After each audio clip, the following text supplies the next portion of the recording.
द्रौपदी मुर्मू या यशवंत सिन्हा अगला सदर जमहूरिया कौन होगा, आज इनकी किस्मत का फैसला अरकान पार्लियामान और अरकान असेंबली कर रहे हैं।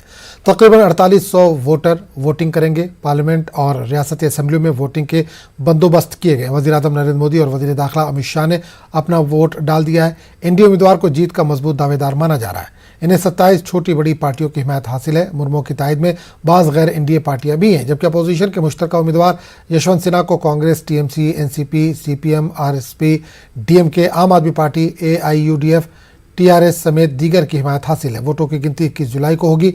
25 जुलाई को नए सदर जमहूरिया की हलफ बर्दारी होगी।